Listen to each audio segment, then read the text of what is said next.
Okay. Hi friends, welcome to Adda 24/7 Telugu official YouTube channel.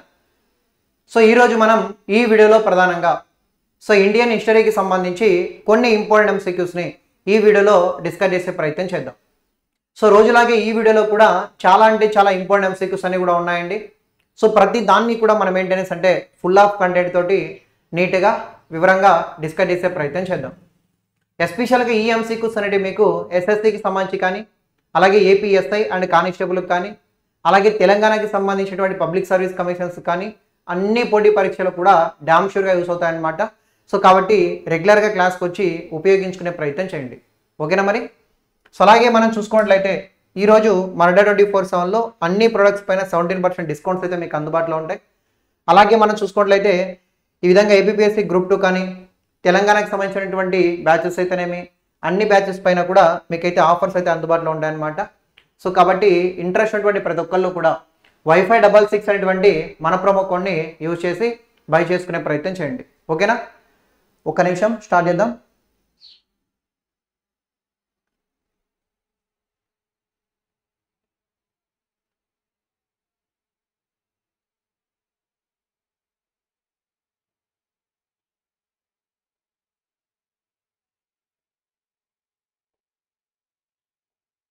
ఓకేనా? Here is the first question, answer చేయండి. భారతదేశంలో తొలిసారిగా వ్యవసాయ శాఖను ఏ గవర్నర్ జనరల్ కాలంలో ఏర్పాటు చేయడం జరిగింది? సో భారతదేశంలోనే తొలిసారిగా వ్యవసాయ మంత్రిత్వ శాఖని ఎవరి కాలంలో ఏర్పాటు చేయడం జరిగింది? లార్డ్ మేయో, లార్డ్ రిటన్, అలాగే లార్డ్ రిప్పన్, అలాగే లార్డ్ కర్జన్ ఎవరి కాలంలో ఏర్పాటు చేశారు? చెప్పండి చూద్దాం. భారతదేశంలో తొలిసారిగా ఇలాంటి ఒకదాన్ని ఎవరి కాలంలో ఏర్పాటు చేయడం జరిగింది అని చెప్పి మనకైతే అడుగుతూ ఉన్నారనమాట. ట్రై చేయండి.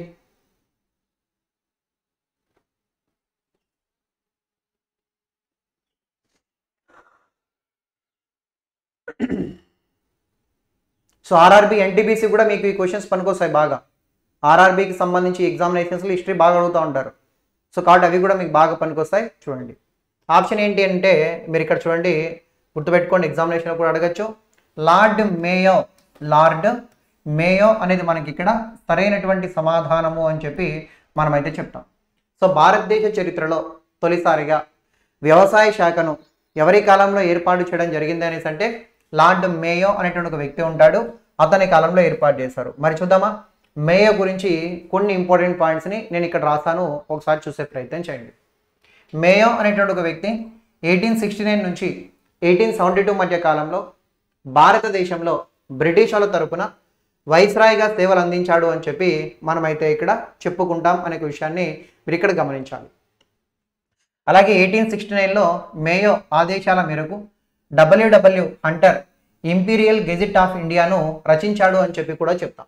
అంటే మేయో యొక్క ఆదేశాల మేరకు ఆ రోజుల్లో మనం చూసుకున్నట్లయితే డబ్ల్యూడబ్ల్యూ హంటర్ అనేటువంటి ఒక person imperial gazette of India అనేటువంటి ఒక పేరుతో ఒక రచనను కూడా చేపట్టినాడు అని చెప్పి మనమైతే ఇక్కడ చెప్తాం. అయితే ఇక్కడ చూడండి, మోస్ట్ ఇంపార్టెంట్ పాయింట్ మీకు చెప్తాను. అదేంటనేసి అంటే మొట్టమొదటిసారిగా భారతదేశ చరిత్రలోనే మొదటిసారిగా జనాభా లెక్కల సేకరణ ఎవరి కాలంలో అంటే ఇతని కాలంలోనే అనమాట.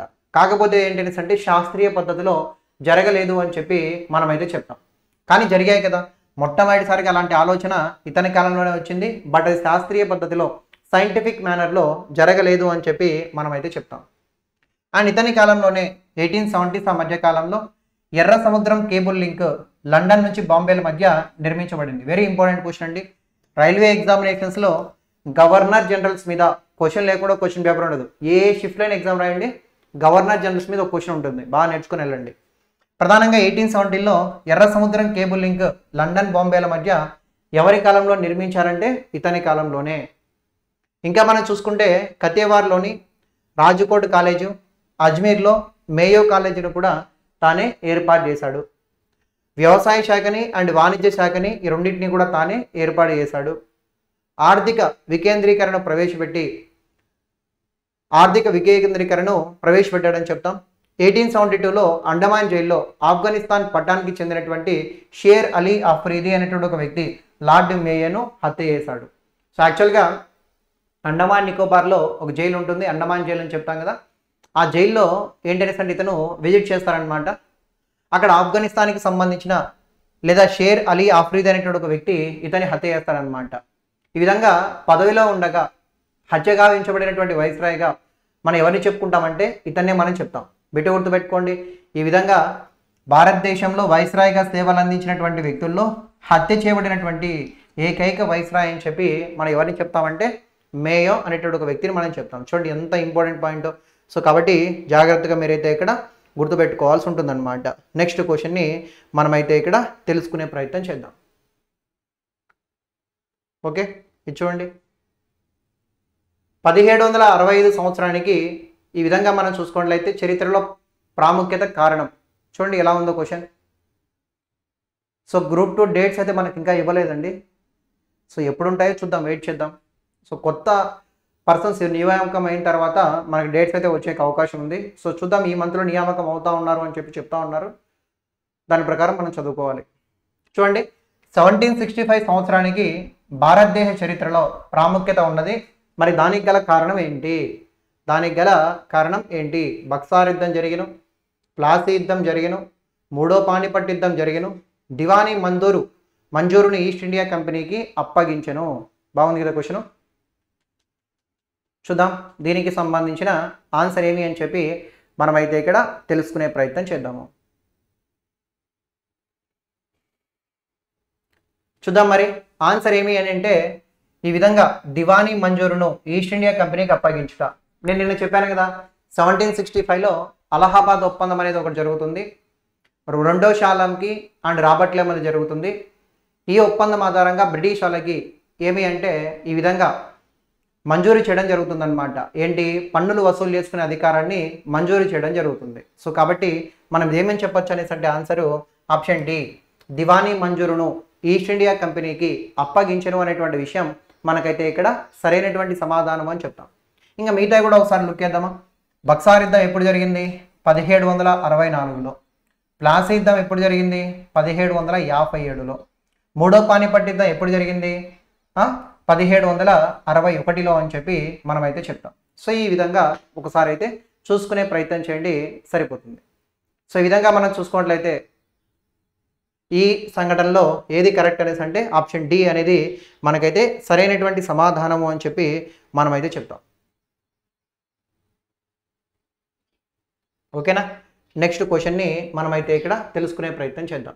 1760 100వ యుద్ధం జరిగినప్పుడు బెంగాల్ గవర్నర్ ఎవరు? 1760లో 100వ యుద్ధం జరిగినప్పుడు బెంగాల్ గవర్నర్గా ఎవరు ఉంటారు? ట్రై చేయండి చూద్దాం ఎనీబడి. సో హాయ్ అండి అందరికీ కూడా, ఆన్సర్ చేయండి ప్రతి ఒక్కరూ. క్వశ్చన్ అర్థమైందా? 1760 100వ యుద్ధం జరిగినప్పుడు బెంగాల్ గవర్నరు ఎవరు? Vansittart, Robert Clive, Verelst, Dalhousie.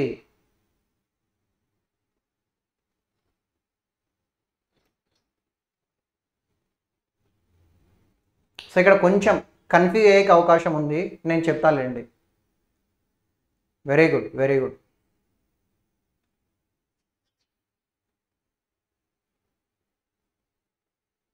ఓకేనా? చూద్దాం మరి దీనికి సంబంధించినటువంటి ఆన్సర్ ఏమి అంటే వాన్ సిట్టర్ అని చెప్పి మనం చెప్తాం. యాక్చువల్గా 1757 నుంచి 1759 60 వరకు కూడా బెంగాల్ గవర్నర్గా రాబర్ట్ క్లైవ్ అనేటువంటి ఒక వ్యక్తి ఉంటాడు.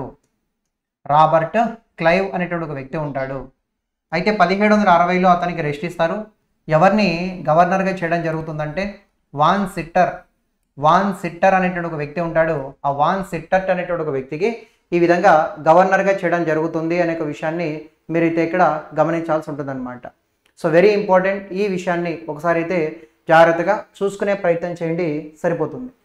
సో ఈ విధంగా మనం చూసుకున్నట్లయితే ఈ పాయింట్స్ అయితే మీరు ఇక్కడ గమనించాలి. సో 1760లో 100వ యుద్ధం జరిగినప్పుడు బెంగాల్ గవర్నర్ ఎవరనేసి అంటే వాన్ సిట్టర్ అని చెప్పి మనం చెప్తాం. మరి ఏంటి 100వ యుద్ధం అంటే ఏంటి మనం చూద్దామా. 100వ యుద్ధం చాలా అంటే చాలా ఇంపార్టెంట్. భారతదేశ చరిత్రలో బ్రిటిష్ వాళ్ళు భారతదేశం వచ్చిన తర్వాత జరిగినటువంటి ముఖ్యమైన యుద్ధాల్లో ఇది కూడా ఒకటి అని చెప్పి మనం అయితే చెప్తాం. ఫర్ ఎగ్జాంపుల్ మనం చూసుకుంటే ఒక విషయాన్ని గమనించండి. ఈ యుద్ధం ఎప్పుడు జరిగింది సార్ అంటే 1760లో. బ్రిటిష్ వాళ్ళకి ఫ్రెంచ్ వాళ్ళకి మధ్య జరిగినటువంటి యుద్ధం. బ్రిటిష్ వాళ్ళకి అండ్ ఫ్రెంచ్ వాళ్ళకి మధ్య జరిగినటువంటి యుద్ధము అని చెప్పి చెప్తాం. బ్రిటిష్ వాళ్ళ తరపున ఈ యుద్ధంలో ఎవరు సార్ పాల్గొన్నారు అంటే అయర్కూట్ అనేటువంటి వ్యక్తి పాల్గొంటాడు. ఫ్రెంచ్ వాళ్ళ తరపున కౌంట్ డి లాలీ అనేటువంటి ఒక వ్యక్తి ఉంటాడు. ఈ కౌంట్ డి లాలీ అనేటువంటి ఒక వ్యక్తి ఈ యుద్ధంలో పాలు పంచుకున్నాడు అని చెప్పి మనం చెప్తాం. చూడండి ఎంత ఇంపార్టెంట్. యాక్చువల్గా భారతదేశానికి మొత్తం 5 యూరోపియన్ దేశాలు వస్తాయి. పోర్చుగీసు, డచ్, బ్రిటిషు, డేనిషు, ఫ్రెంచ్ అని చెప్పి 5 యూరోపియన్ దేశాలు అయితే వస్తాయి. 5 యూరోపియన్ దేశాల్లో ఈ బ్రిటిష్ వాళ్ళు ఏం చేస్తారంటే మిగతా యూరోపియన్లందరినీ కూడా ఓడించుకుంటూ పోతారు. కాకపోతే బ్రిటిష్ వాళ్ళకి పెద్ద మొత్తంలో పోటీనిచ్చినటువంటి ఐరోపా కంపెనీ ఏదైనా ఉందా అంటే ఫ్రెంచ్ వాళ్ళండి. ఒకానొక సమయంలో ఫ్రెంచ్ వాళ్ళు బ్రిటిష్ వాళ్ళను కూడా తరిమేసి దేశం మొత్తాన్ని కూడా పరిపాలించేటువంటి ఆలోచన ఉన్నది, అంత సామర్థ్యం కూడా ఉన్నది. కానీ అలాంటి ఫ్రెంచ్ వాళ్ళని బ్రిటిష్ వాళ్ళు ఏ విధంగా ఎదుర్కొన్నారు, ఒక యుద్ధం ద్వారా ఎదుర్కొన్నారు. ఆ యుద్ధంలో వాళ్ళని ఓడించిన తర్వాత వాళ్ళు కేవలం ఒక ప్రాంతానికి మాత్రమే పరిమితమైపోతారు అని చెప్పి మనమైతే ఇక్కడ చెప్తాం. మీరైతే ఇక్కడ గుర్తుపెట్టుకోండి, 100వ యుద్ధం 1760లో జరుగుతుంది. ఎవరు గెలుస్తారంటే బ్రిటిష్ వాళ్ళు గెలుస్తారు. ఈ యుద్ధంలో ఫ్రెంచ్ వాళ్ళు ఓడిపోతారు. అయితే ఈ యుద్ధం యొక్క ఇంపార్టెన్స్ ఏంటి అని అంటే బిట్టు గుర్తుపెట్టుకోండి, భారతదేశంలో ఫ్రెంచ్ పతనానికి కారణమైనటువంటి యుద్ధం. చూడండి, ఇది భారతదేశంలో ఫ్రెంచ్ పతనానికి కారణం అయిన యుద్ధం అని చెప్పి మనం చెప్తాం. సో భారతదేశంలో ఈ క్రింది ఏ యుద్ధం తర్వాత ఫ్రెంచ్ వాళ్ళు పతనమైపోయారు అని చెప్పి అడుగుతారనమాట. ఏ యుద్ధం తర్వాత పతనమైపోయారు అనేసి అంటే ఈ విధంగా 100వ యుద్ధం తర్వాత పతనమైపోయారు. అప్పటి నుంచి కేవలం వాళ్ళు ఒక ప్రాంతానికి మాత్రమే పరిమితమైపోతారు. ఆ ప్రాంతాన్ని మనం ఏమంటామంటే పాండిచ్చేరి అని చెప్పి చెప్తాము. పాండిచ్చేరి అని చెప్పి మనమైతే చెప్తాం. ఫ్రెంచ్ వాళ్ళు 100వ యుద్ధం తర్వాత క్రింది ఏ ప్రాంతానికి పరిమితమైపోయారనేసి అంటే పాండిచ్చేరి అనేటువంటి ఒక ప్రాంతానికి పరిమితమైపోయారు. మరి పాండిచ్చేరి అంటే ఒక భూభాగమేం కాదండి, 4 భూభాగాల సముదాయం. మరి ఏంటి పాండిచ్చేరి అంటే? పాండిచ్చేరి, కరైకల్, యానం, మాహే. పాండిచ్చేరి, కరైకల్, యానం, మాహే అని చెప్పి ఈ 4 భూభాగాల సముదాయాన్ని కలిపి మనం ఏమంటామనేసి అంటే పాండిచ్చేరి అంటాం. అడగచ్చు, పాండిచ్చేరి అనగా పాండిచ్చేరి, కరైకల్, యానం, మాహే ఇక్కడ వీళ్ళు సెటిల్ అయిపోతారనమాట. చివరికి 1954లో భారతదేశానికి స్వతంత్రం వచ్చిన తర్వాత వీళ్ళు వెళ్ళిపోతారు. 1954లో వెళ్ళిపోతారు. అప్పటి వరకు కూడా వీళ్ళు పాండిచ్చేరిని కేంద్రంగా చేసుకొని పరిపాలిస్తారు అని చెప్పి మనమైతే చెప్తాం. సో ఇది దానికి సంబంధించిన సమాచారం అని చెప్పి మనమైతే చెప్పొచ్చు. ఆన్సర్ ఏంటి? ఆప్షన్ ఏ అనేది సరైనటువంటి సమాధానము అని చెప్పి మనమైతే చెప్తాం. ఎలెన్ బరో భారతదేశంలో బానిసత్వాన్ని ఎప్పుడు రద్దు చేశారు?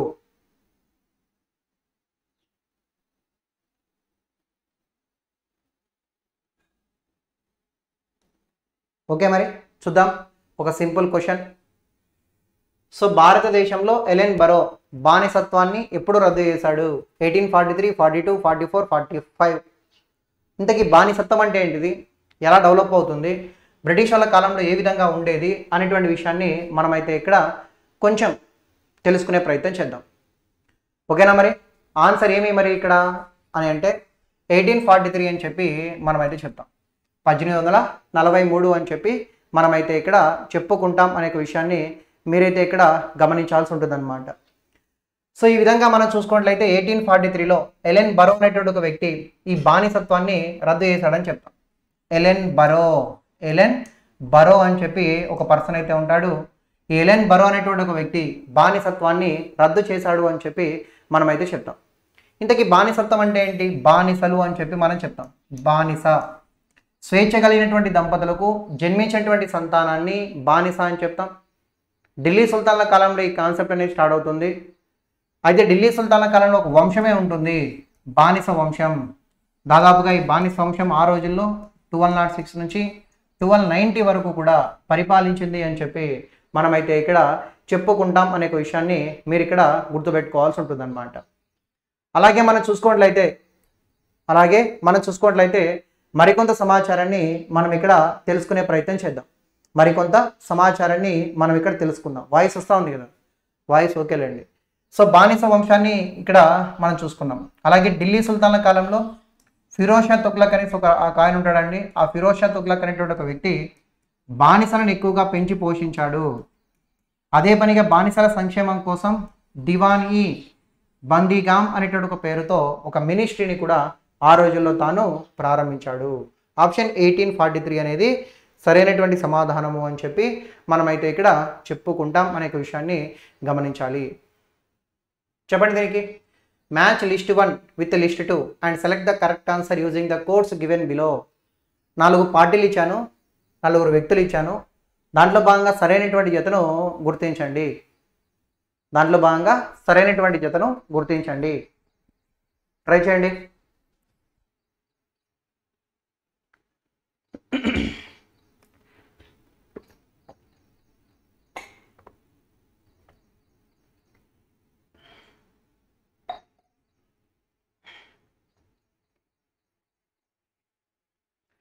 ఓకేనా?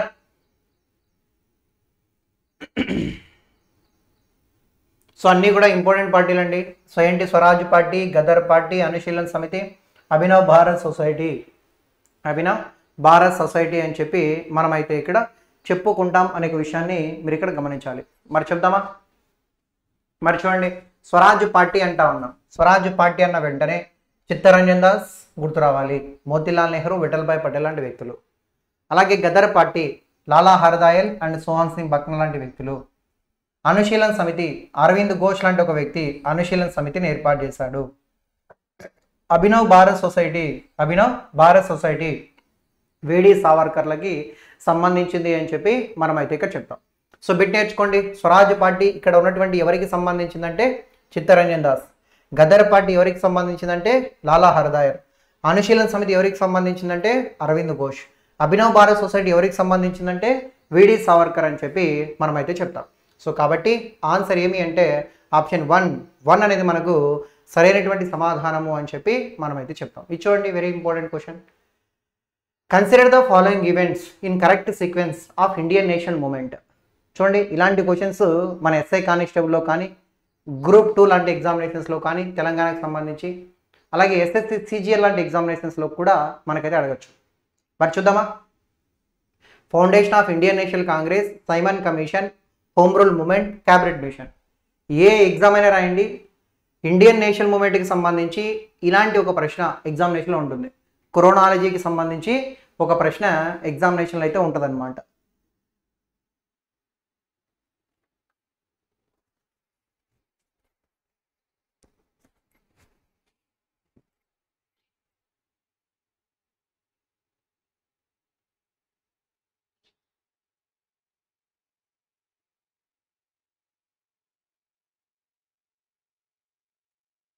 ఏంటి 1 2 3 4 1 2 3 4 అయితే కాదు, నేను చెప్పాలండి. 4 కూడా ఇంపార్టెంట్ అంశాలే. సైమన్ కమిషన్ ఇంపార్టెంటే, హోమ్ రూల్ మూమెంట్ ఇంపార్టెంటే, క్యాబినెట్ మిషన్ ఇంపార్టెంటే, foundation of Indian national Congress కూడా ఇంపార్టెంటే. మరి చూద్దామా?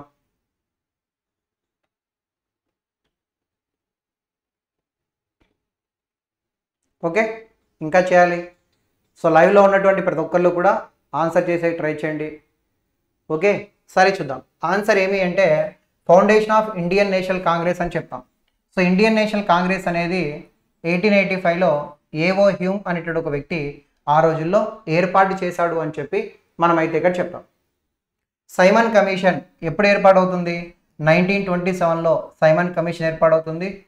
1928లో ఈ సైమన్ కమిషన్ వ్యతిరేకంగా సైమన్ గో బ్యాక్ ఉద్యమాలు జరుగుతాయి అని చెప్పి మనమైతే చెప్తాం. హోమ్ రూల్ ఉద్యమాలు 1916 నుంచి 1918 మధ్య కాలంలో హోమ్ రూల్ ఉద్యమాలు జరుగుతాయి. హోమ్ రూల్ ఉద్యమాలు జరుగుతాయి అని చెప్పి మనమైతే చెప్తాం. క్యాబినెట్ మిషన్ ఎప్పుడు? 1946లో క్యాబినెట్ మిషన్ అయితే వస్తుంది. ఇంకా చూడండి దాని ప్రకారం మనం చూసుకున్నట్లయితే ఫస్ట్ ఆప్షన్ 1 ఉండాలి, సెకండ్ ఆప్షన్ 3 ఉండాలి, థర్డ్ ఆప్షన్ 2 ఉండాలి, అండ్ ఫోర్త్ ఆప్షన్ 4 ఉండాలి. సో ఆన్సర్ ఏంటండి? 1324 అనేది మనకు సరైనటువంటి సమాధానము అని చెప్పి మనమైతే ఇక్కడ చెప్పుకుంటాం అనే విషయాన్ని మీరు ఇక్కడ గుర్తుపెట్టుకోవాల్సి ఉంటుందన్నమాట. ఓకేనా. సైమన్ కమిషన్, మీరు కన్ఫ్యూజ్ అవ్వద్దు. సైమన్ కమిషన్ ఏర్పాటు చేసింది 1927లో, భారతదేశానికి వచ్చింది 1928 ఫిబ్రవరి 3వ తారీఖున వస్తుంది. వచ్చిన వెంటనే మనం సైమన్ గో బ్యాక్ అని చెప్తూ ఉద్యమాలను కూడా ప్రారంభించాం. సో కాబట్టి ఎప్పుడైనా మిమ్మల్ని సైమన్ కమిషన్ ఏర్పాటైన సంవత్సరం చెప్పండి, మీరే ఆన్సరు. సైమన్ కమిషన్ ఏర్పాటు అయిన సంవత్సరం ఏంటి? ఆన్సర్ చేయండి లైవ్లో ఉన్న వాళ్ళు. సైమన్ కమిషన్ ఏర్పాటు అయిన సంవత్సరం ఏంటి చెప్పండి. ఓకేనా. సో చాలామంది ఏమనుకుంటారంటే సైమన్ కమిషన్ అంటే 1928 అంటా ఉంటారు, కానీ కాదండి. 1927లో సైమన్ కమిషన్ ఏర్పాటైంది. ఆ ఏర్పాటైనటువంటి సైమన్ కమిషన్ వ్యతిరేకంగా సైమన్ కమిషన్లో 1+6 7 మంది సభ్యులు ఉంటారు, బట్ ఒక్కడు కూడా భారతీయుడు లేడు. లేకపోవడంతో 1927లో మద్రాసులో మహమ్మద్ హమీద్ అన్సారీ అధ్యక్షన ఐఎన్సీ సమావేశం జరగగా ఆ సమావేశంలో సైమన్ కమిషన్ వ్యతిరేకంగా సైమన్ గో బ్యాక్ ఉద్యమాలు నిర్వహించాలని ఒక తీర్మానం చేశాము. 27లోనే తీర్మానం చేశాము, 28లో ఆ విధంగా ఉద్యమాలను ప్రారంభించామని చెప్తాం. సో కాబట్టి 1927లో సైమన్ కమిషన్, ఆ సైమన్ కమిషన్ వ్యతిరేకంగా 1928లో ఉద్యమాలు. సో దాని ప్రకారం ఇక్కడ మనం చూసుకున్నట్లయితే ఆన్సర్ ఏమి అంటే 1324 ఎక్కడ ఉంది? ఫస్ట్ ఆప్షన్ ఏ అనేది మనకు సరైనటువంటి సమాచారం అని చెప్పి మనమైతే ఇక్కడ చెప్పుకుంటాం. నెక్స్ట్ క్వశ్చన్ని మనమైతే చూద్దాము. ఇది ట్రై చేయండి, చూద్దాం. Which among the following statement about the Jallianwala Bagh massacre are correct? Try చేయండి. ఈ క్రింది వానిలో జలియన్వాలా బాగ్ దురంతానికి సంబంధించి సరైనటువంటి అంశాన్ని గుర్తించండి. ఒకవేళ మీకు ఆప్షన్స్లో లేదు అంటే మాత్రం మీకు ఆప్షన్ ఈ కూడా పెడతా ఉన్నాను, నన్. ఆప్షన్ ఈ ఏంటంటే నన్ అని చెప్పి నేనైతే చెప్తా ఉన్నాను. ఇంకా చెప్పండి చూద్దాం. ఆప్షన్ ఈ కూడా ఉన్నదండి, జాగ్రత్త చూడండి. మరి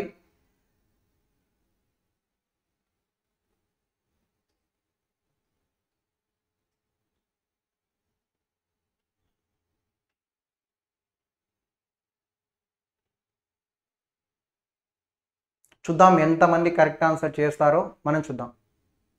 ఈ వారం రోజుల పాటు అంటే ఈ 10 days అవుతుంది కదా మన క్లాసులు స్టార్ట్ చేసి, ఈ 10 days పాటు నా క్లాసు మీరు బాగా విన్నా దీనికి కరెక్ట్ ఆన్సర్ చేయగలరు.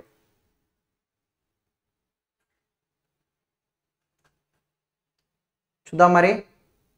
సో అందరూ కూడా ఆల్ ఆప్షన్ పెడతా ఉన్నారు.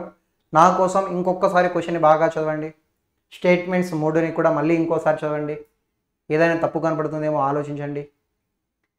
హాయ్ అండి రామ్ కుమార్, నేను చెప్పాలండి. సో ఒకసారి బాగా చూడండి. జలియన్వాలా బాగ్ దురంతం అని చెప్తా ఉన్నా. 1919 ఏప్రిల్ 13వ తారీఖున జరిగినటువంటి ఒక సంఘటనని జలియన్వాలా బాగ్ దురంతం అని చెప్పి మనమైతే ఇక్కడ చెప్తాం. అయితే జలియన్వాలా బాగ్ దురంతం జరిగినప్పుడు మీరైతే గుర్తుపెట్టుకోండి, వైస్రాయ్గా ఎవరుంటారు అంటే చేమ్స్ఫర్డ్ అనేటువంటి ఒక వ్యక్తి ఆ రోజుల్లో బ్రిటిష్ వాళ్ళ తరపున వైస్రాయ్గా ఉంటాడు. పంజాబ్లో గవర్నర్గా ఎవరుంటారు స్థానికంగా అనేసి అంటే ఆ రోజుల్లో మైఖేల్ ఓ డయర్ అనేటువంటి ఒక వ్యక్తి ఉంటాడు. అలాగే రీజనల్ ఆఫీసర్ స్థానిక గవర్నర్గా ఎవరుంటారనేసి అంటే రెజినాల్డ్ డయర్ అని చెప్పి కూడా మనం అయితే చెప్తాం. వీళ్ళిద్దరి పేర్లు మీరు మర్చిపోకుండా గుర్తుపెట్టుకోవాలి. మళ్ళీ చెప్తా చూడండి. 1919 ఏప్రిల్ 13వ తారీఖున జలియన్వాలా బాగ్ దురంతం జరగగా వైస్రాయ్ ఎవరంటే చేమ్స్ఫర్డ్, పంజాబ్ గవర్నర్ ఎవరంటే మైకేల్ ఓ డయర్, స్థానిక గవర్నర్ రెజినాల్డ్ డయర్ అని చెప్పి మనం అయితే ఇక్కడ చెప్తాం. అయితే ఇక్కడ పాయింట్ ఏంటంటే ఫస్ట్ ఆప్షన్ చూడండి. ఈ చేమ్స్ఫర్డ్ చెప్తాడనమాట, మన ప్రాంతంలో యాక్చువల్లీ ఏం జరిగింది అక్కడ రౌలత్ సత్యాగ్రహం జరుగుతూ ఉంటుందండి. 1919 ఏప్రిల్ 6వ తారీఖున దేశవ్యాప్తంగా రౌలత్ చట్టానికి వ్యతిరేకంగా గాంధీ గారు రౌలత్ సత్యాగ్రహాన్ని నిర్వహిస్తూ ఉన్నారు. దాంట్లో భాగంగా పంజాబ్లోని అమృత్సర్ ప్రాంతంలో కూడా ఈ రౌలత్ సత్యాగ్రహానికి మద్దతుగా కిచ్లు సోదరులు సత్యపాల్ కిచ్లు, సైఫుద్దీన్ కిచ్లు అనేటువంటి ఇద్దరు వ్యక్తులు ఈ ఉద్యమాలకి నాయకత్వం వహిస్తూ ఉన్నారు. దాంతో వెంటనే బ్రిటిష్ వాళ్ళు అక్కడ ఎలాగైనా సరే ఉద్యమాలు ఆపేయాలని చెప్పి సత్యపాల్ కిచ్లుని, సైఫుద్దీన్ కిచ్లుని ఇద్దరిని కూడా అరెస్ట్ చేస్తారు అని చెప్పి చెప్తాం. దాంతో ఆ ప్రాంతానికి సంబంధించిన ప్రజలందరూ కూడా ఒక సమావేశాన్ని ఏర్పాటు చేసుకుంటారు. ఆ సమావేశాన్ని 1919 ఏప్రిల్ 13వ తారీఖున బైశాఖి పండుగ రోజున జరుగుతుందన్నమాట. ఆ సంఘటనలో భాగంగా జరిగినటువంటి సంఘటనల గురించి అడుగుతూ ఉన్నారు. In Jallianwala Bagh troops open fire upon a unarmed fight. ఈ విధంగా ఇలా ఏంటనేసి అంటే జలియన్ వాలాబాగ్ గార్డెన్ ఉంది అని చెప్తాం. జలియన్ వాలాబాగ్ గార్డెన్ ఉంటే లాలా హన్స్రాజ్ అనేటువంటి ఒక వ్యక్తి సమావేశం నిర్వహించాడు. ఈ సమావేశంలో దాదాపుగా మనం చూసుకున్నట్లయితే ఎంతమంది పాల్గొన్నారనేసి అంటే 10,000 మంది ఆయుధాలు లేకోకుండా ఏంటనేసి అంటే ఇందులో పాల్గొన్నారనమాట. అంటే అనార్మ్డ్ ట్రూప్స్ అంటే ఏంటి, ఆయుధాలు లేకోకుండా పాల్గొనడాన్ని అనార్మ్డ్ ట్రూప్స్ అని చెప్పి మనం చెప్తాం, అంతే కదా. In Jallianwala Bagh troops opened fire unarmed crowd అని చెప్తాం. ఈ విధంగా చేమ్స్ఫోర్డ్ చెప్తాడు మైకేల్ ఓ డైరీకి, నువ్వేమైనా చెయ్యి, ఆ సమావేశం సక్సెస్ కాకూడదు అని చెప్తారు. మైకేల్ ఓ డైరీ వచ్చేసి రెజినాల్డ్ డైరీ చెప్తాడు, నువ్వేమైనా చెయ్యి, ఆ సమావేశం అట్టర్ ఫ్లాప్ అవ్వాలి అని చెప్పి చెప్తాడు. సో దాంతో స్థానికంగా ఉన్నటువంటి రెజినాల్డ్ డయర్ ఒకసారి హెలికాప్టర్ వేసుకొని ఈ జలియన్ వాలాబాగ్ గార్డెన్ చుట్టూ కూడా ఒక 2-3 రౌండ్లు వేసి తర్వాత ఒక 150 మంది పోలీసులను వెంట పెట్టుకొని వచ్చి ఆ జలియన్ వాలాబాగ్ అనేటువంటి గార్డెన్కి ఉన్నటువంటి ఒకే ఒక ముఖద్వారాన్ని మూసేసి ఏం చేస్తారంటే కాల్పులు జరుపుతాడు. So first option absolutely correct. మీరు చెప్పండి, సెకండ్ ఆప్షన్ కరెక్టా? ఎట్లయితే చెప్పండి. కాల్పులు జరిపింది ఎవరు, మైకేల్ ఓ డయరా, రెజినాల్డ్ డయరా? రెజినాల్డ్ డయర్ అని చెప్పి చెప్పాలి. The troops were under the command of Michael O Dyer అంటా ఉన్నాడు. ఎట్లయితుంది, మైకేల్ ఓ డయర్ ఆధ్వర్యంలో కాదు, ఈ ట్రూప్స్ అనేది జరిగింది రెజినాల్డ్ డయర్ అని చెప్పి మనమైతే చెప్తాం. రెజినాల్డ్ డయర్ మీ పుస్తకంలో ఒకవేళ ఉన్నా కూడా మీరైతే కొట్టేసుకొని ఖచ్చితంగా ఆర్ఓ డయర్, రెజినాల్డ్ డయర్ అని చెప్పి రాసుకోండి. మనకు అకాడమీ పుస్తకంలో కూడా చాలా నీట్గా మెన్షన్ చేస్తున్నారు. సో కాబట్టి జాగ్రత్తగా గుర్తుపెట్టుకునే ప్రయత్నం చేయండి, ఓకేనా. రెజినాల్డ్ డయర్ అనేది మాత్రమే మనకి ఇక్కడ సరైనటువంటి సమాధానము అని చెప్పి చెప్తాం. అయితే the troops did not issue any warning. వాళ్ళు ఆ జలియన్ వాలాబాగ్ గార్డెన్లోకి వచ్చిన తర్వాత ఎలాంటి ఆదేశాలు కూడా జారీ చేయకోకుండా వాళ్ళపైన కాల్పులు జరుపుతారు. సో ఇది కూడా కరెక్టే. సో కాబట్టి మన ఆన్సర్ ఏమని చెప్పొచ్చు అంటే 1,3 అనేది మాత్రమే సరైనది. సార్ అట్లేంటి మరి, ఉద్ధమ్ సింగ్ మైకేల్ ఓ డైర్ని చంపేస్తారు కదా అంటారేమో. ఉద్ధమ్ సింగ్ మైకేల్ ఓ డైర్ని ఎందుకు చంపాడు, మీకు నిన్న కూడా కథ చెప్పాను కదా. ఉద్ధమ్ సింగ్ అనేటువంటి ఒక వ్యక్తి జలియన్ వాలాబాగ్ దురంతానికి ప్రతీకారం తీర్చుకున్న వ్యక్తి. 1940లో లండన్కి వెళ్తాడు రెజినాల్డ్ డయర్ని చంపాలని. కాకపోతే అప్పటికే రెజినాల్డ్ డయర్ అంతు చిక్కని వ్యాధి వచ్చి అప్పటికే చనిపోయి ఉంటాడు. సో కాబట్టి అతను ఏమనుకుంటాడంటే ఎలాగో ఇతను చనిపోయాడు, దీని అంతటికీ మూల కారణం మైకేల్ ఓ డయరే కదా అని చెప్పి అతన్ని చంపేశాడు అన్నట్టు. సో కాబట్టి మీరైతే ఇక్కడ గుర్తుపెట్టుకోండి, ఈ విధంగా మనం చూసుకున్నట్లయితే గుర్తుపెట్టుకోండి, రెజినాల్డ్ డయరే ఇక్కడ కాల్పులు జరిపిందని చెప్పి మీరు గుర్తుపట్టాల్సి ఉంటుందన్నమాట. ఇంకా అది కూడా మీకు డౌట్ ఉంటే ఇంకో పాయింట్ చూడండి. ఆ రోజుల్లో ఈ జలియన్ వాలాబాగ్ దురంతం అంతా కూడా అయిపోయిన తర్వాత హంటర్ కమిషన్ ఏర్పాటు చేస్తుంది. హంటర్ కమిషన్ అంతా కూడా అయిపోయిన తర్వాత బ్రిటన్ పార్లమెంటులో జలియన్ వాలాబాగ్ దురంతం గురించి మాట్లాడతారు. జలియన్ వాలాబాగ్ దురంతం గురించి బ్రిటన్ పార్లమెంట్లో చర్చ జరుగుతూ ఉంటే 2 సభలు ఉంటాయి కదా అక్కడ, రాజ్యసభ లోక్సభ లాగా లార్డ్స్ సభ కామన్ సభ అని చెప్పి 2 ఉంటాయి. అయితే ఈ కామన్ సభలో ఏం చేశారనేసి అంటే ఈ కామన్ సభలో దీన్ని వ్యతిరేకించారు. ఇలా చేసి ఉండాల్సింది కాదు, చాలా పెద్ద తప్పు చేసావు, ఇలా చేయకూడదు అని చెప్పేసి రెజినాల్డ్ డయర్ యొక్క చర్యలను ఖండించిన సభ కామన్ సభ ఖండించింది. కానీ లార్డ్ సభ ఏం చేస్తుంది తెలుసా, రెజినాల్డ్ డయర్ నువ్వు చాలా మంచి పని చేసావు, వాళ్ళకి అలాగే చేయాలి అని చెప్పి ఆ రోజుల్లోనే 25,000 పౌండ్లు డబ్బులు ఇచ్చారు ప్రైజ్ మనీగా. ఒక ఖడ్గాన్ని కూడా ఇచ్చి డిఫెండర్ ఆఫ్ బ్రిటిష్ ఎంపరర్ అని చెప్పి ఒక బిరుదు కూడా ఇచ్చారు రెజినాల్డ్ డయర్కి. దాంట్లో ఎలాంటి సందేహం లేదు, సెకండ్ ఆప్షన్ తప్పు. ఆప్షన్ బి అనేది కరెక్ట్ ఆన్సర్ అని చెప్పి మనమైతే చెప్తాం. చెప్పండి, consider the following statements. Consider the following statements. Try చేయండి. ఫస్ట్ ఆప్షన్, సెకండ్ ఆప్షన్ ఇంకా చూసుకొని ఆన్సర్ చేయండి.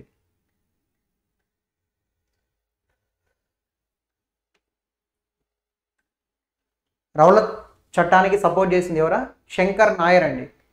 సో రౌలత్ చట్టాన్ని సమర్థించిన ఒకే ఒక భారతీయుడు శంకర్ నాయర్. తను వైస్రాయ్ ఎగ్జిక్యూటివ్ కౌన్సిల్లో సభ్యుడిగా పనిచేస్తూ ఉంటాడు. సో కాబట్టి తను సపోర్ట్ చేయాల్సి వచ్చింది, ఓకేనా.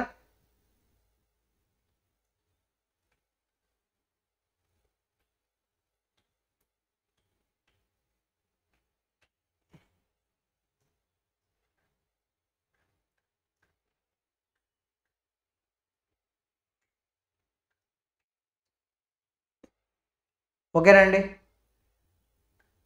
చూద్దాం మరి దీనికి సంబంధించిన ఆన్సర్ ఏంటి అని చెప్పి మనమైతే ఇక్కడ తెలుసుకునే ప్రయత్నం చేద్దాం. So individual satyagraha was launched by Mahatma Gandhi in retaliation to the August offer. August ఆఫర్కి ప్రతిస్పందనగా అంటే దాన్ని వ్యతిరేకిస్తూ గాంధీ గారు వ్యక్తిగత సత్యాగ్రహాన్ని ప్రారంభించారంటే కాదు. మరి ఎందుకు?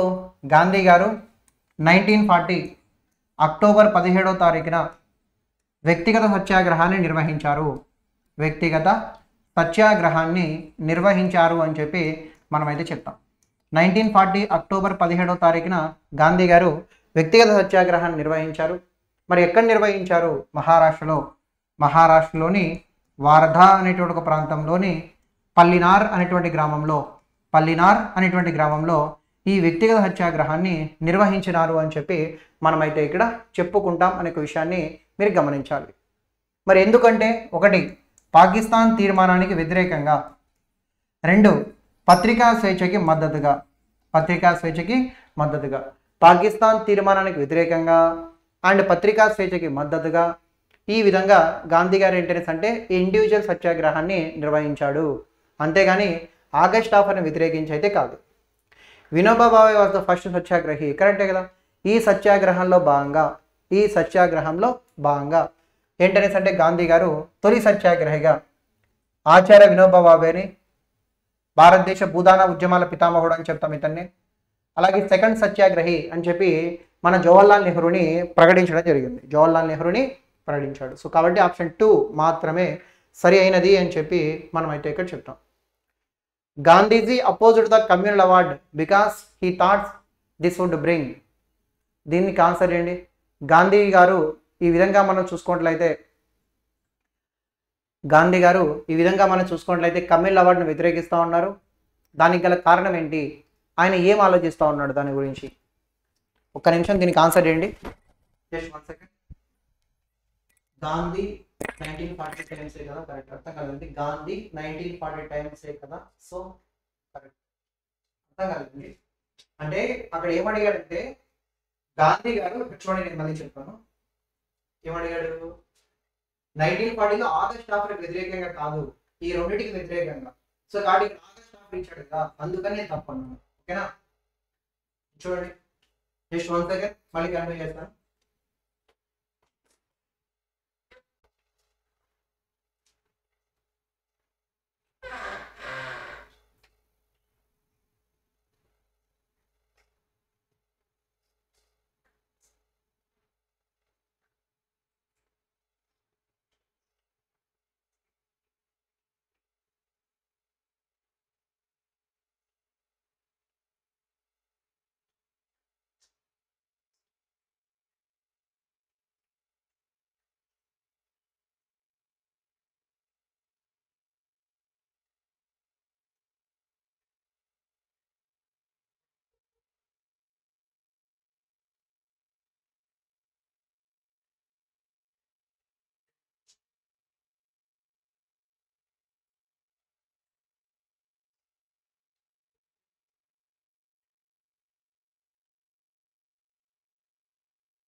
ఓకే, ఓకేలేండి, చిన్న ఇష్యూ.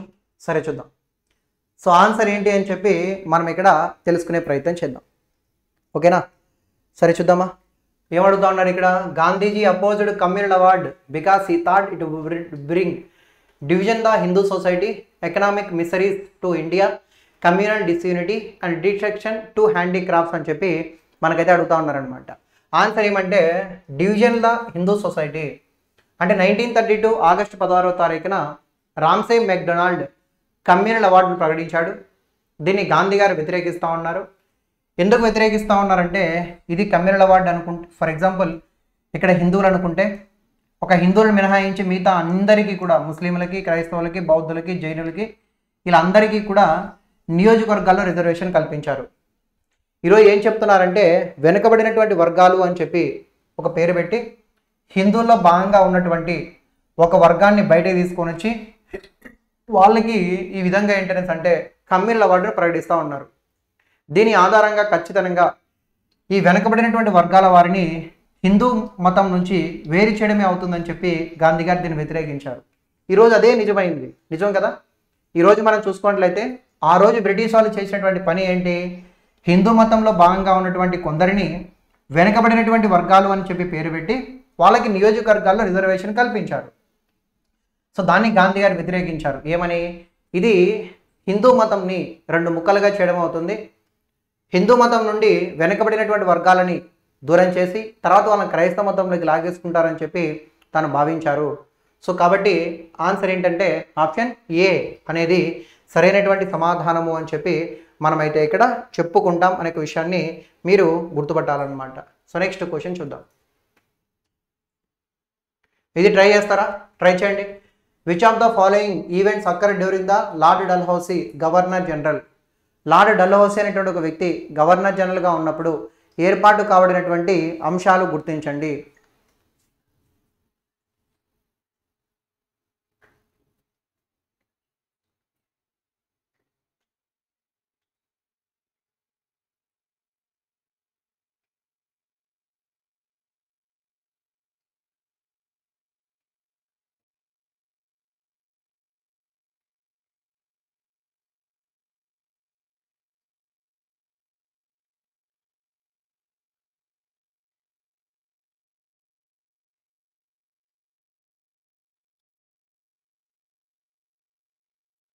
ఓకేనా? చూద్దాం మరి.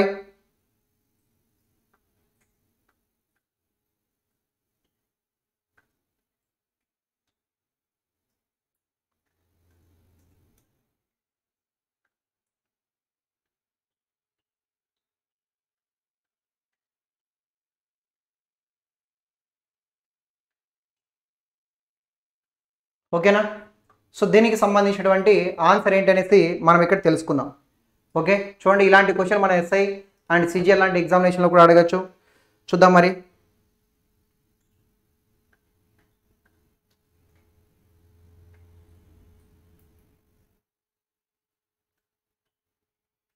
ఓకే అండి. సో యాక్చువల్గా మనం చూసుకున్నట్లయితే డల్హౌసీ అని చెప్పి మనకు అడుగుతూ ఉన్నారు. యాక్చువల్గా డల్హౌసీ అనేటువంటి ఒక వ్యక్తి 1848 నుంచి 1856 మధ్య కాలంలో భారతదేశంలో గవర్నర్గా సేవలు అందించాడు అని చెప్పి మనమైతే చెప్తాం. సో లార్డ్ డల్హౌసీ అనేటువంటి ఒక వ్యక్తి మన భారతదేశంలో ఎప్పటి నుంచి ఎప్పటి వరకు గవర్నర్గా సేవలు అందించారనేసి అంటే 1848 నుంచి 1856 మధ్య కాలంలో ఆయన పనిచేశాడు అని చెప్పి మనమైతే చెప్తాం. దాని ప్రకారం మనం చూసుకున్నట్లయితే ఒక్కొక్కటి కూడా మనం ఇక్కడ తెలుసుకుందాం. లాస్ట్ నుంచి చూద్దాం. చూడండి, విడో రీమ్యారేజ్ యాక్ట్ అనేది ఎప్పుడు వచ్చింది సార్ అనేసి అంటే 1856 సంవత్సరంలో వచ్చింది. అలాగే మనం చూసుకున్నట్లయితే వుడ్స్ డిస్పాచ్ అనేది మనకి ఎప్పుడు వచ్చింది అనేసి అంటే 1854లో వుడ్స్ డిస్పాచ్ అనేది రావడం జరిగింది. వుడ్స్ డిస్పాచ్ అనేది ఈ విధంగా మనం చూసుకున్నట్లయితే ఇప్పుడు వచ్చింది అనేసి అంటే మీరైతే ఇక్కడ గుర్తుపెట్టుకోండి 1854 ఆ మధ్య కాలంలో. అలాగే మన భారతదేశంలో setting up post and telegraph services, భారతదేశంలో తంతి మరియు తపాలా వ్యవస్థ ఏ సంవత్సరంలో ఏర్పాటు కావడం జరిగింది? పెట్టి గుర్తుపెట్టుకోండి, ఖచ్చితంగా మన రైల్వే లాంటి ఎగ్జామినేషన్లో బాగా అడుగుతూ ఉంటారు. 1850స్లో ఇది వచ్చింది. Establishment of public work department, establishment of public works department అని చెప్పి మనం చెప్పుకుంటే 1854 ఆ మధ్య కాలంలో 1854 ఆ మధ్యకాలంలో దీన్ని అయితే ఏర్పాటు చేయడం జరిగింది అని చెప్పి మనమైతే చెప్తాం. చూడండి, అన్నీ కూడా వెరీ వెరీ ఇంపార్టెంట్ పాయింట్స్ అని చెప్పి మనమైతే ఇక్కడ చెప్తాం. అర్థం చేసుకోండి. ఇతను గవర్నర్ జనరల్గా 1848 నుంచి 1856 మధ్య కాలంలో ఉన్నాడు. ఇతని కాలంలో ఈ విధంగా మనం చూసుకున్నట్లయితే establishment of public work department 1854లో ఏర్పాటైంది. ఆ తర్వాత పోస్ట్ అండ్ టెలిగ్రాఫ్ సర్వీసెస్ 1850లో, వుడ్స్ డిస్పాచ్ కమిటీ 1854లో, విడో రిఫార్మ్స్ యాక్ట్ 1856 అని చెప్తాం. సో కాబట్టి అన్నీ కూడా ఇతని కాలంలో జరిగినటువంటి సంఘటనలు అని చెప్పి మనమైతే ఇక్కడ చెప్తాం. ఈ బిట్లో గుర్తుపెట్టుకోండి, అన్నీ కూడా బాగా అడుగుతూ ఉంటాడు రిపీటెడ్గా. నెక్స్ట్ క్వశ్చన్ని మనం ఇక్కడ చూద్దాము. Who among the following is not true, which among the following is not true about C Rajagopalachari. ఈ క్రింది వానిలో రాజగోపాలాచారి అనేటువంటి వ్యక్తికి సంబంధించి సరికానిది గుర్తించండి.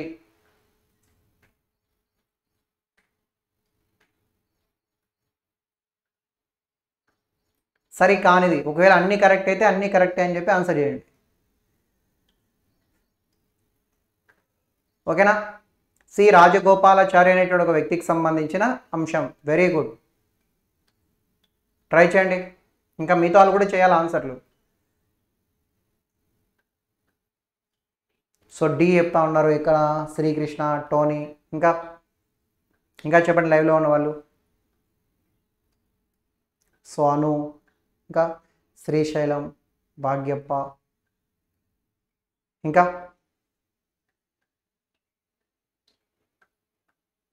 ఇంకా రామ్. సో ఇప్పుడు నేను పేర్లు చదివిన వాళ్ళందరూ కూడా ఏంటనేసి అంటే రాంగ్ ఆన్సర్ అన్నట్టు. ఓకేనా?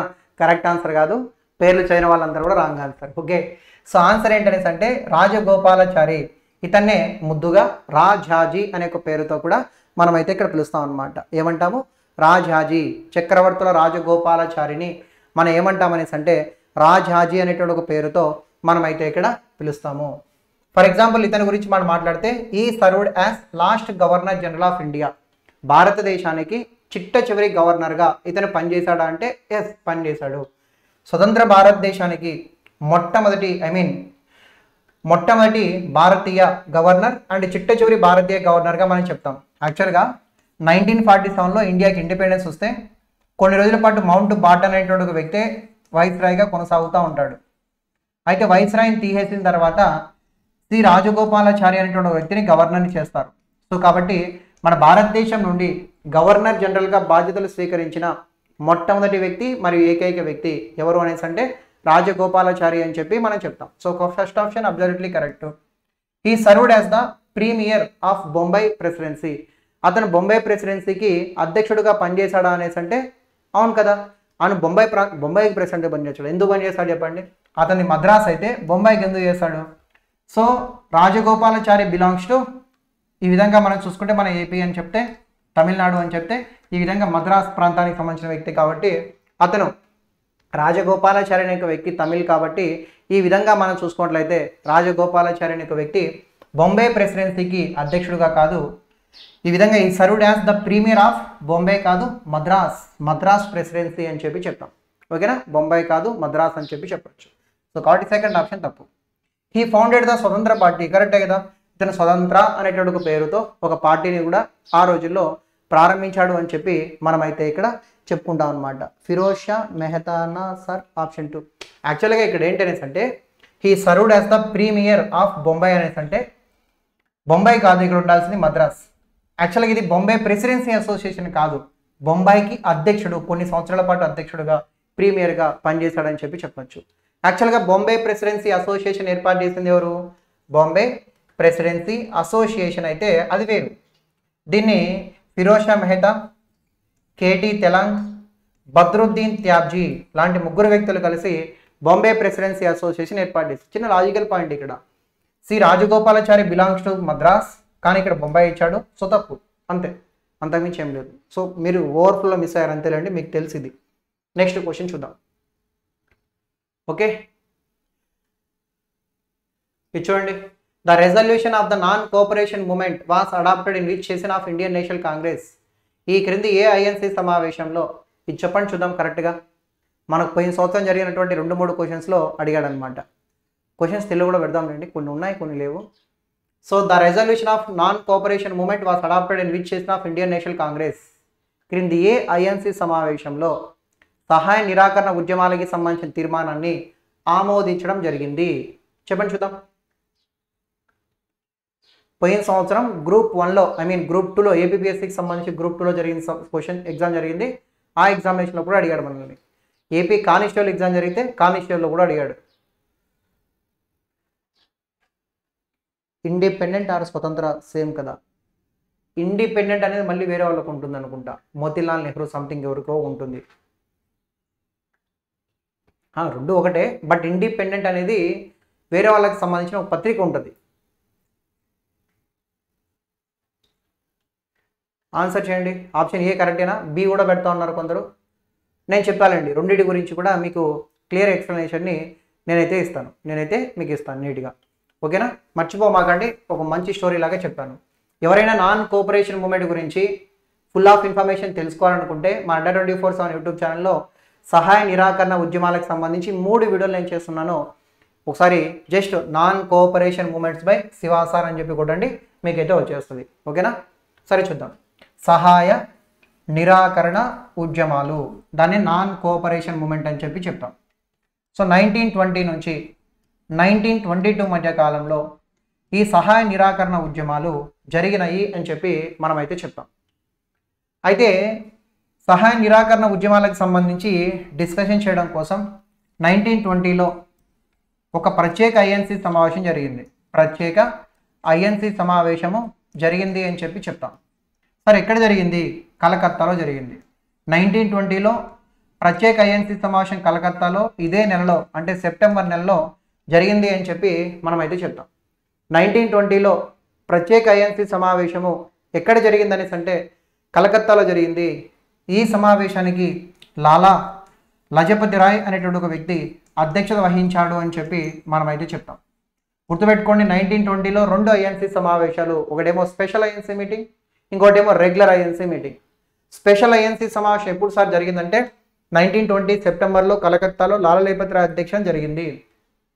ఈ సమావేశంలో గాంధీ గారు వచ్చి ఈ మాదిరిగా అంటారు, మనం బ్రిటిష్ వాళ్ళకి వ్యతిరేకంగా సహాయ నిరాకరణ ఉద్యమాలు చేయబోతా ఉన్నాం, ఇలా చేద్దామని చెప్పి చెప్తాడు.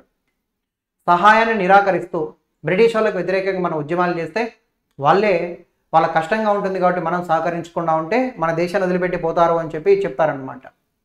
కానీ దీన్ని చాలామంది వ్యతిరేకిస్తారు. మేము ఇన్ని రోజుల నుంచి వందే మాతరం ఉద్యమాలు చేసాం, హోమ్ రూల్ ఉద్యమాలు చేసాం, బ్రిటిష్ వాళ్ళకి వ్యతిరేకంగా చాలా కార్యక్రమాలు చేసాం, మా అందరికీ రానటువంటి స్వాతంత్రం నువ్వు చేస్తే వస్తుందా అని చెప్పి కొంతమంది వ్యతిరేకిస్తారు. ఎవరు? గుర్తుపెట్టుకోండి, ఏబిసి అని చెప్పి కోడ్ గుర్తుపెట్టుకోండి. గాంధీ గారు ప్రారంభిస్తున్నటువంటి సహాయ నిరాకరణ ఉద్యమాలను వ్యతిరేకించినటువంటి ప్రముఖులు ఏబిసి. ఏంటి సార్ ఏబిసి? ఏ ఫర్ అని Besant, B for Bipin Chandrapal, C for Chittaranjan Das అని చెప్పి చెప్తాం. గాంధీ గారు ప్రారంభిస్తున్నటువంటి సహాయ నిరాకరణ ఉద్యమాలను వ్యతిరేకించేది అనే బీసెంట్, బిపిన్ చంద్రపాల్, చిత్తరంజన్ దాస్ వ్యతిరేకిస్తారు. కానీ గాంధీ గారు కూర్చోబెట్టి వీళ్ళతో మాట్లాడిన తర్వాత కొంచెం కన్విన్స్ అవుతారనమాట. ఈ ఉద్యమాల్లోనే గాంధీజీకి జై అని చెప్పి ఒక నినాదం కూడా వచ్చింది అని చెప్పి చెప్తాం. ఆ తర్వాత 1920లో నాగపూర్లో ఒక సమావేశం జరుగుతుంది. దీనికి ఎవరు అధ్యక్ష వహిస్తారంటే విజయ రాఘవాచారి అనే పేరుతో మనం చెప్తాం. ఈ సమావేశంలో చిత్తరంజన్ దాసే ఈ నాన్ కోఆపరేషన్ మూమెంట్కి సంబంధించిన రెజల్యూషన్ అయితే ప్రవేశపెట్టాడు. సో నాన్ కోఆపరేషన్ మూమెంట్కి సంబంధించిన ఒక రెజల్యూషన్ని 1920లో జరిగిన రెగ్యులర్ ఐఎన్సి సమావేశం డిసెంబర్లో జరుగుతుంది కదా, డిసెంబర్ 28 నుంచి 31 ఆ మధ్యకాలంలో జరిగిన ఈ సమావేశంలో విజయ రాఘవాచారి అనే ఒక వ్యక్తి అధ్యక్ష వహిస్తే, ఈ సమావేశంలో ఎవరైతే గతంలో ఈ ఉద్యమాలు వద్దు అని చెప్పారో తానే ముందొచ్చి నాన్ కోఆపరేషన్ మూమెంట్కి సంబంధించిన రెజల్యూషన్ని ప్రవేశపెట్టాడు అని చెప్పి మనమైతే ఇక్కడ చెప్పుకుంటాము. ఈ విధంగా చిత్తరంజన్ దాస్ అనేటువంటి ఒక వ్యక్తి నాన్ కోఆపరేషన్ మూమెంట్ రెజల్యూషన్ ప్రవేశపెట్టగా అందరూ కూడా ఆమోదం తెలిపారు. దాంతో ఈ ఉద్యమాలు అనేవి స్టార్ట్ అవుతాయన్నమాట. తర్వాత 1920 ఆగస్టు 1వ తారీఖు నుంచి ఈ ఉద్యమాలు స్టార్ట్ అయ్యాయి అని చెప్పి చెప్తాం. ఓకేనా? అయితే తర్వాత ఏంటంటే ఈ సమావేశంలో గాంధీ గారు ఒక మాట అంటారు, అందరి సహకారము లభిస్తే 1920 డిసెంబర్లో గాంధీ గారు నేను మాట్లాడినట్లే మాట్లాడుతూ ఉన్నారు. 1920 డిసెంబర్లో గాంధీ గారు చెప్పినటువంటి మాట, అందరి సహకారము లభిస్తే 1 year లోపు 1921 డిసెంబర్ లోపు భారతదేశానికి స్వాతంత్రం వచ్చేస్తుంది, రెడీగా ఉండండి అని చెప్పి చెప్తారనమాట. సో ఇలా ఎక్కడ ఆమోదించారనేసి అంటే 1920 కలకత్తా ఐఎన్సీ సమావేశంలో కాదు, 1920 నాగపూర్ ఐఎన్సీ సమావేశం అని చెప్పి చెప్తాం. జస్ట్ ఇక్కడ ప్రవేశపెట్టారంటే ఆమోదం పొందలేదు, ఇక్కడ ప్రవేశపెట్టారు బట్ ఆమోదం కూడా పొందింది. సో కాబట్టి మనం దేనిని ప్రామాణికంగా తీసుకోవాలంటే 1920 నాగపూర్ ఐఎన్సీ సమావేశాన్ని ప్రామాణికంగా తీసుకోవాలి అని చెప్పి మనమైతే ఇక్కడ గమనించగలగాలి. నెక్స్ట్ క్వశ్చన్ని మనమైతే ఇక్కడ తెలుసుకుందాం.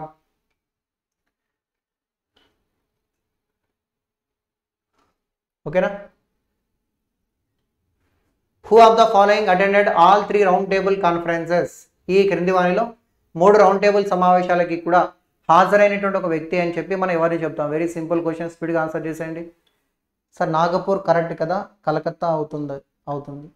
నాగపూర్ కరెక్ట్ కదా, కలకత్తా అవుతుంది. అర్థం కాదు, కలకత్తా అని చెప్పలేదు, నేను కూడా కలకత్తా కాదు అని చెప్పి కొట్టేశాను అక్కడ. ఒక నిమిషం చూడండి, ఇక్కడ చూడండి, కలకత్తా కాదు అని చెప్పి కొట్టేశాను, నాగపూర్ అని చెప్పి టిక్ పెట్టాను.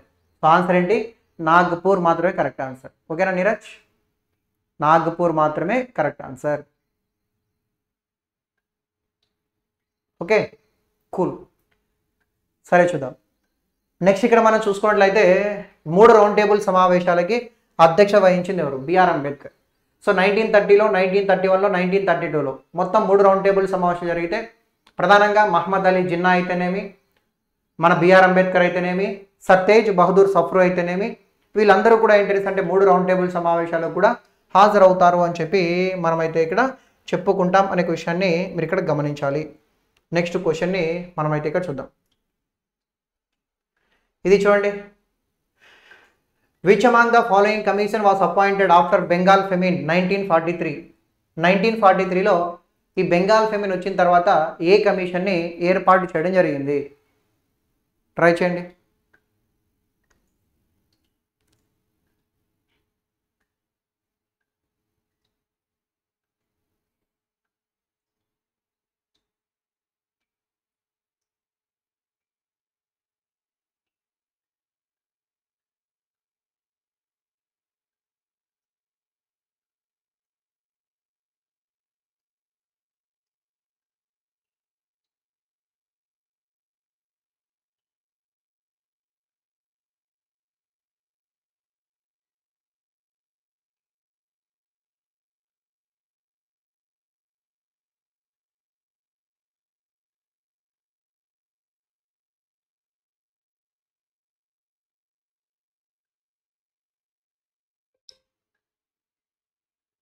ఓకేనా అండి?